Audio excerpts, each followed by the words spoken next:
Hello boys and girls, and welcome back to another week of Kids Church here at Solid Rock Church. I hope that you have had an amazing week and your summer is going so well for you. Last week Sonia was talking to us about Moses and how he parted the Red Sea, and we'll be continuing that story this week about the Israelites then when they crossed the sea and went into the desert. Don't go anywhere! God's story, wilderness. So part of God's story is about how God took care of his family in the wilderness. And it begins like this. For many years, God's family was stuck as slaves in Egypt. So, God chose a guy named Moses to lead them out of slavery and into an amazing home called Canaan, or the Promised Land, where they could be free. From the moment the Israelites left Egypt, God made it clear that he was with his family. He led them with a cloud during the day and a pillar of fire at night. He actually split the Red Sea in two parts so they could walk to safety. But the journey from Egypt to the Promised Land was hard. In fact, the Israelites didn't know where to find food and water, or when they would get to Canaan. So just 3 days after leaving Egypt, they started complaining. "What are we going to drink?" Now Moses knew that God hadn't freed them from Egypt and parted the Red Sea just to let them die of thirst in the desert. So, he asked the Lord to help, and God helped. Then, about a month later, they complained again. "If only the Lord had killed us back in Egypt," they moaned. "There, we sat around pots filled with meat and ate all the bread we wanted. Now you have brought us into this wilderness to starve us to death." They actually wished they could be slaves again. Kids, have you ever complained about something instead of trusting God for help? Well, guess what? God had a plan his family never could have imagined. In the morning, dew covered the ground, and when it was gone, there were flakes of food that looked like frost. The Israelites called it manna, which means, "What is it?" Moses told them to eat it all and not to save any. But of course, some people saved a little, just to be safe. Remember, they were worried they wouldn't have what they needed. The next morning, the old manna was full of maggots, which are little bugs. Yuck! But the good news is, there was also new manna. See, God wanted them to trust him every single day. What's really crazy, though, is on the 6th day of every week, God did tell them to gather enough for 2 days.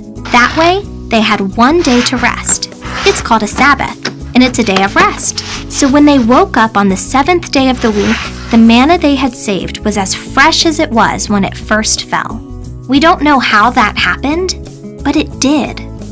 Well, the Israelites kept traveling, following the cloud and fire, eating new manna every day, and getting a Sabbath every week. It might seem pretty clear that God was with them, but they weren't so sure. At one point, they even said to Moses, "Is the Lord with us or not? Why did you bring us out of Egypt? Are you trying to kill us with thirst?" The people had stopped trusting Moses, which really meant they had stopped trusting God, just because things got hard. Moses knew God had a plan though, and he asked for help. Turns out, God had another miracle in store. God said, "Take your staff, strike the rock, and water will come gushing out." And it did. For about 40 more years, God's family wandered the desert. And all that time, God kept on giving them food, water, rest, and protection.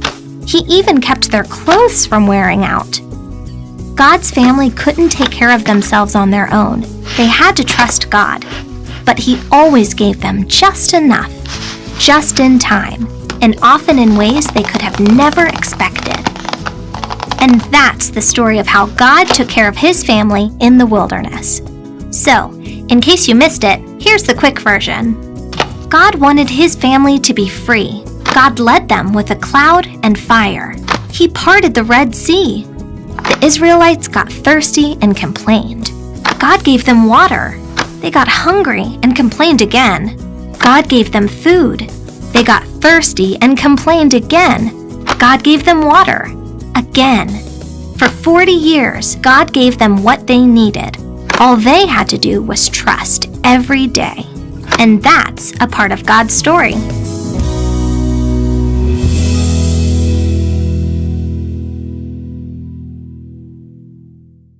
Now, boys and girls, I hope that you enjoyed our video for this week. So like Sonia was telling us last week, that the Israelites were slaves in Egypt. They were made to work so hard. And finally, God sent Moses to set them free. And when they were made free, they went through the Red Sea and into the desert. And you would think that when you have had such an awful time being a slave, that you will be so grateful and so happy to be set free, which the Israelites were, but only for 3 days before they started to complain. They were in the desert and they were saying, we have nothing to drink. But what the whole lesson in this is that they had to trust in God to provide. And they were disappointed because they felt as though they hadn't been given what they were promised, instead of being patient and grateful for what God had already done, which he then did give them something to drink. And they were happy for a month. And then a month later, after that, they said, we have nothing to drink. Things were so much better when we were in Egypt. We had baskets full of meat. Yeah, we may have been slaves, but we had loads of meat when we were there. And even then, God provided for them. He sent manna, which manna means, what is it? God sent manna, and that it would fall down in a dew every morning, and what would be left would be these almost like flakes of food that they could gather. But God told them not to save any. And this was because he was teaching them to rely on God to provide for them.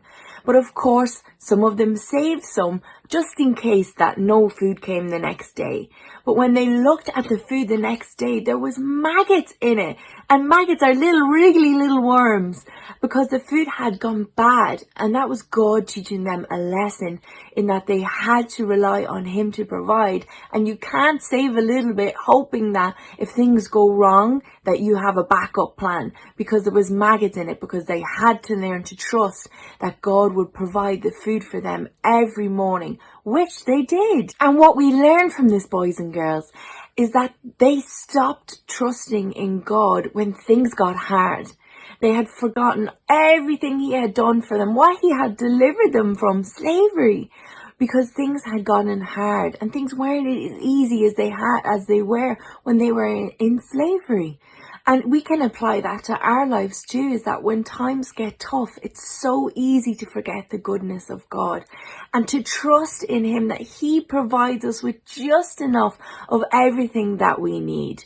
The Israelites spent 40 years then in the desert, and over the whole of those 40 years, God gave them the food, the water, the protection, the rest, everything that they needed, just enough that they needed to live on. And they were set free and they focused on God. And we have to do the same and trust that he will provide us with everything that we need. He is our provider.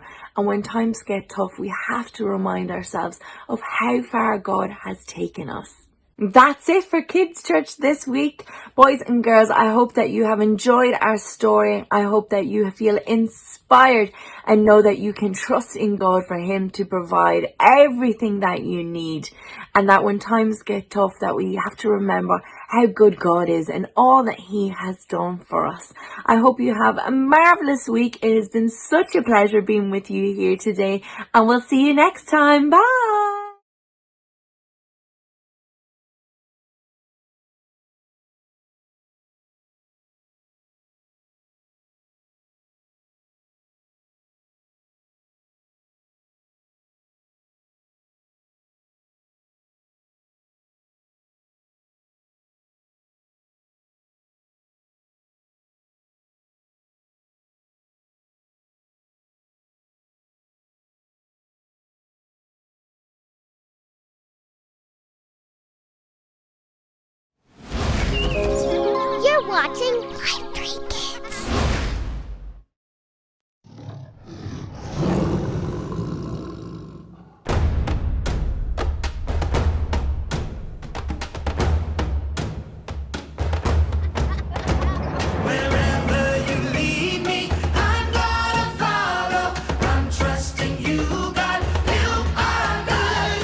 see what's next.